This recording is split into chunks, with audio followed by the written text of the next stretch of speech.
Hello mouses! I'd like to start off by talking about the fact that Apple have finally revealed that they are bringing pages, numbers and whatever that other one is that I can never remember because I never use it, to its iCloud service. So we're going to get like iPages. Finally, instead of if I create something on my phone and it automatically uploads to the cloud, then I have to download it to my Mac in order to continue it on Pages there and then re-upload to the cloud so I can go back to my phone, because sometimes you want to make things while you're out or something like that. I'll just be able to go to the computer and use Pages on there. That's great. I'll be able to use it on my PC as well as the Mac. So this is good news. It's about 5 years out of date, but it's good news.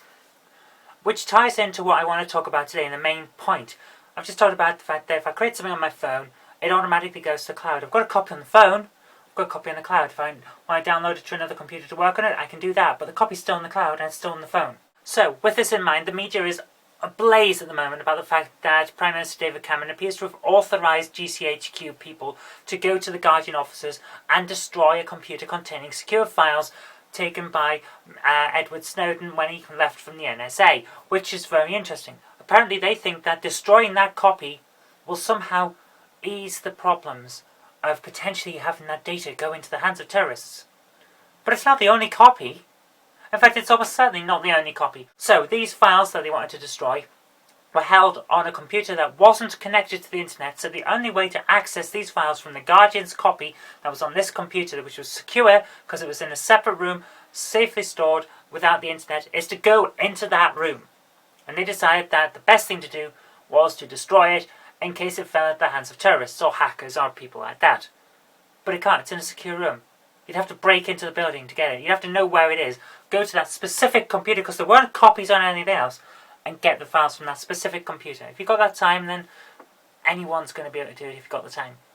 Now, if you've got the time to do that, you've got the time to hack a copy that's actually connected to the internet. It's much safer for you. You've got less risk of getting caught because you won't physically be there.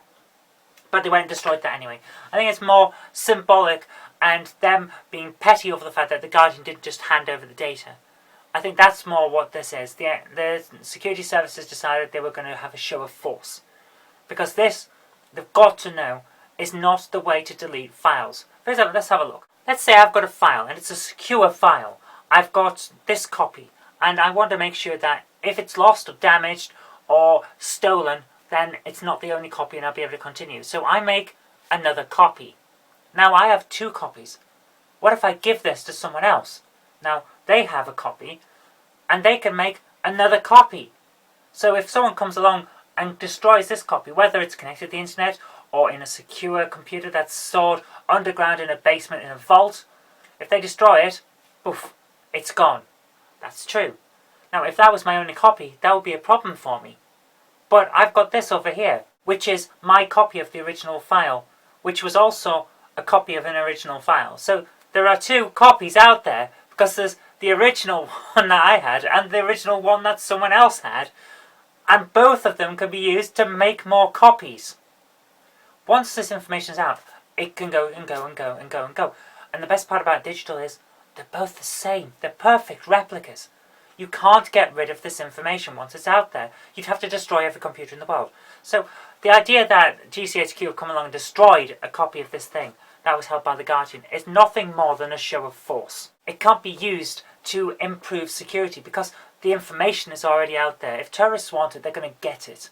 They're going to hack everywhere. They're going to hack multiple newspapers. The way that spy organisations already do hack newspapers, and the way in which newspapers already hack everyone else. It's just not going to stop anything. And this is the problem, isn't it? It's a demonstration that the people that are in charge of our security and the people that are authorising them to do things don't understand how this works. This can't do anything more than intimidate, because they don't understand that you can't just delete one thing and it's gone. Not unless there's only one copy, but who has one copy now? Newspapers won't. The people that are transferring this information all around the world to get the information out don't. The only time that this has had one copy was when it was taken by Snowden originally, and then he would have made copies from it, because we know he's made copies. The Guardian's got one. Well, they had one. they've probably got another one. In fact, I'm pretty certain they've got another one because they have branches all over the world. And surely more than one of their journalists was looking at this. It's ridiculous. All this is them saying, you didn't do what we wanted you to do, so we're going to destroy your stuff. And it's not a good idea. This is going to work very badly for the government. It's going to work very badly for security services. And all it's going to do is make the Guardian shout and scream and stamp his feet a lot more. And the media is going to have a field day. So, what is the solution for something like this? To be honest with you, I don't think there is one. Once the information is out there, all you can do is react to the fact that it's out there. You've got to change the way you work. You've got to change your gameplay. You've got to change your plans. Because the plans that you had are now leaked.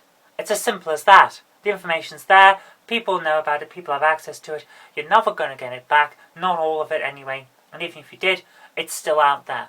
So, adapt to the situation. This is an ever-changing world. Let's put it that way. This isn't the 60s. This isn't the 80s. It's changed. The world's different. Okay, that's it from me today. So thank you very much for watching. If you did like this, remember to click the like button, share it with your friends so they can see what's been going on in the world as well. And do subscribe for future videos because there will be more in the future. But until next time, I've been Kirk-Robinson. You've been watching The Odd Mouse Show. Learn about computers, otherwise you'll make these mistakes.